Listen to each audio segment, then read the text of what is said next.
ప్రభుత్వం మీద ఎట్టి పరిస్థితులు ఇది మచ్చగా మట్టి మా కూటమి ప్రభుత్వం ఇది ఛాలెంజ్ గా తీసుకుని వంశీకృష్ణ సాయి కృష్ణ ఎక్కడ ఉన్నాడు అనేది చెప్తే చాలా బాగుంటది అనేది నా పర్సనల్. ఓకే, కీర్తన గారు రెస్పాండ్. సార్ ఏదైతే అన్న అంటున్నారో అది 100% మేము అందరం యాక్సెప్ట్ చేస్తాం. అంటే ఈ మర్డర్ ని కానీ లేదు ఇది లాకర్ డెత్ ని కానీ ఏదేదో జరిగిందో అసలు ఏం జరిగిందో ఎవరికి క్లారిటీ లేదు. ఒట్టి ఊహాగానాలు ఈ సోషల్ మీడియాలో చక్కర్లు కొట్టే విషయాలు అంబటి గారు మాట్లాడిన దాన్ని బట్టి మనం అందరం బేస్ చేసుకొని మాట్లాడాలి. ఒక్క నిమిషం దయచేసి కీర్తన గారు కాదు కీర్తన గారు మీరు అంటే ప్రెస్ మీట్ చూడలేదేమో. అంబటి రాంబాబు గారు మాట్లాడే కంటే ముందు ఎప్పుడైతే దాదాపుగా ఒక 10 రోజుల క్రితం 4వ తారీఖున బార్ అసోసియేషన్ విజయవాడలోని బార్ అసోసియేషన్ తో కలిపి ఆమె ప్రెస్ మీట్ పెట్టారమ్మా. ప్రెస్ మీట్ పెట్టి హైకోర్టుకి వెళ్ళారు.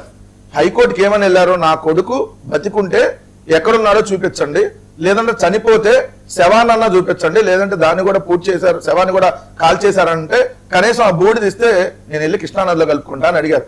అడిగిన తర్వాత మొత్తం ఇన్ఫర్మేషన్ విత్ ఫోటోలు అతని మీద 3rd డిగ్రీ విపరీతమైనటువంటి కాలు గోళ్లు తీసేసి విపరీతంగా చిత్రహింసలు తీసినటువంటి ఫోటోలు వచ్చినాయి అన్ని బయటికి. మీరు ఇంకా జరిగిందో లేదో అని అంటే వెంకటరెడ్డి గారు నన్ను పూర్తిగా కంప్లీట్ చేస్తే మాకు అవసరం ఏముందండి, అతను ఏమన్నా మాకేమో అతని పర్సనల్ ఆయన సెటిల్మెంట్ బాబు వాళ్ళ అమ్మిశెట్టి వాసు ఇన్ఛార్జ్ ఎవరో ₹1 కోటి ఇస్తామని వచ్చాడని వాళ్ళ మేనమామ ప్రెస్ మీట్లు పెట్టి మాట్లాడారు కదా, నాకెక్కడ తెలిసింది? నేను మధ్యలో బ్రోకర్ పని చేయలేదు. మాట్లాడు. వెంకటరెడ్డి గారు ఏదైతే అది మాట్లాడుతూ ఉంటారు ఆయన మాటలు పక్కన పెట్టేసి ఫస్ట్ నేను ఏమంటాను, వాళ్ళ బాబాయ్ గారి వాయిస్ మొత్తం నేను విన్నాను సార్. వాళ్ళ ఇంట్లో కుటుంబ సభ్యులు మాట్లాడింది కూడా నేను విన్నాను. వాళ్ళు కూడా సేమ్ ఏమంటున్నారంటే మాకు కొంచెం మధ్యస్థాలు జరిగే ఎవరో కానిస్టేబుల్ ద్వారా మీ అబ్బాయి లేరు అని లైవ్ చెప్తారు. దానికి ఎవిడెన్స్లు వాళ్ళ దగ్గర లేవు. బట్ మేము కూడా కోరేది ఏంటంటే ఏదైనా ఈ ప్రభుత్వంలో అలాంటిది పోలీస్ డిపార్ట్మెంట్ లో ఒక వ్యక్తి చేశాడు అంటే అతనికి ఆ పర్టికులర్ సాయి అనే వ్యక్తి మీద పర్సనల్ గ్రెడ్జ్ ఉండదు. అండ్ ఆ అబ్బాయి కూడా ఒక రౌడీ షీటర్, మా కొడుకు ప్రవర్తన కూడా సరిగ్గా లేదని తల్లిదండ్రులు కూడా ఆమోదించి చెప్తున్నారు. కానీ ఇక్కడ ఏ తప్పు జరిగినా తప్పని మేము కూడా అంటున్నాం, మేము ఇక్కడ సమర్థించట్లేదు. కానీ ఇక్కడ ఒక వ్యక్తి నేరస్తుడుగా రౌడీ షీటర్ గా చలామణి అవుతూ అతని పైన ఇలా జరిగినప్పుడు మీరు కులాన్ని ఎందుకు తీసుకొని వస్తున్నారు? ఎస్పెషల్లీ మీకు ఇప్పుడు ఒక ఆర్టికల్ పంపించారు వర్మ గారు, మీరు చూడండి, నేను కూడా స్క్రీన్ మీద డిస్ప్లే చేస్తున్నాను. ఇది సాక్షిలో వచ్చిన ఇది కాపు యువకుడి పైన లాకప్ డెత్.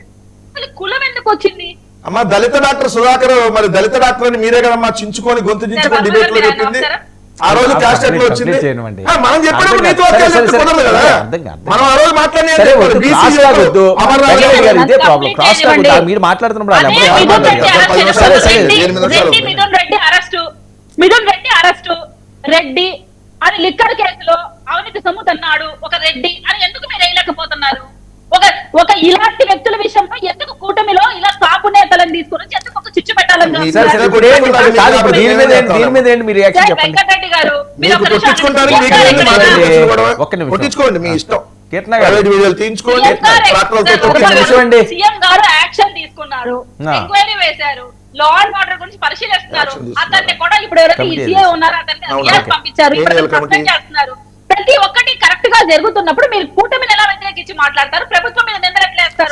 ఇక్కడ సోషల్ మీడియాలో జరుగుతున్నప్పుడు ఒక మర్డర్ ని మేము ఎవరు ఎంకరేజ్ చేయట్లేదు, కానీ అది మర్డర్ కూడా మనకి ఇంకా తెలియదు. ఇవన్నీ ఊహాగానాలు. జరిగిందేమో 4వ తారీఖు అంటే 13 రోజుల క్రితం వంశీ రెస్పాండ్ అవ్వండి, ఏం జరుగుతుంది?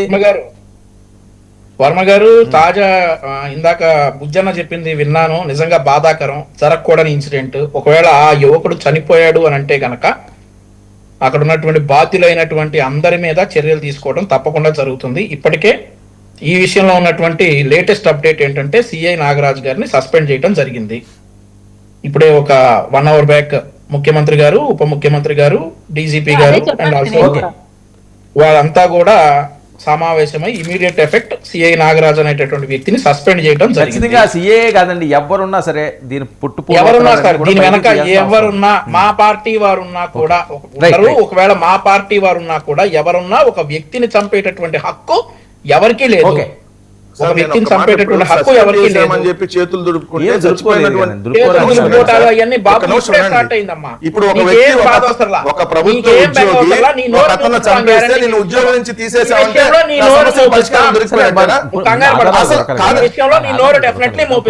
ఇన్వెస్టిగేషన్ అమ్మనియండి.